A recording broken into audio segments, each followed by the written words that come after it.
প্রথমবারের মতো সাফল্যের সঙ্গে খোয়াই জেলা হাসপাতালে বিনামূল্যে জরায়ু সিস্টের জটিল অপারেশন করা হয়। জেলা হাসপাতালের medical super doctor Sharadindu Reang জানিয়েছেন, রাজ্য সরকার এবং স্বাস্থ্য দপ্তর হাসপাতালের পরিকাঠামো উন্নয়নের পাশাপাশি বিশেষজ্ঞ চিকিৎসক দেবার পর এই ধরনের জটিল অপারেশনগুলো করা যাচ্ছে। জেলা হাসপাতালের স্ত্রীরোগ বিশেষজ্ঞ চিকিৎসক ডাক্তার অর্ঘমূল্য দেববর্মন জানান, দিনমজুর শ্রমিকের স্ত্রীর জরায়ু সিস্টের ব্যথা নিয়ে হাসপাতালে চিকিৎসা করতে আসেন। পরে আজ 3 সদস্যের একটি বিশেষজ্ঞ চিকিৎসকের দল এই জটিল অপারেশনটি সাফল্যের সঙ্গে সম্পন্ন করেছে। হিস্টেক্টমি, টোটাল হিস্টেক্টমি, সালফিঙ্গোফরেক্টমি বলে, তারপর আপনাদের লাইক ভেজানাল হিস্টেক্টমি, এগুলি অনেকগুলো আমাদের গাইনোকোলজিস্ট উনি বলবেন।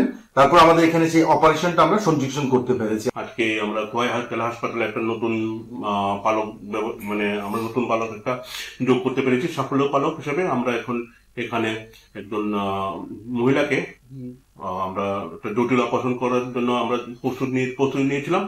সেইটা বহুলাংশ সাফল্য পেয়েছি।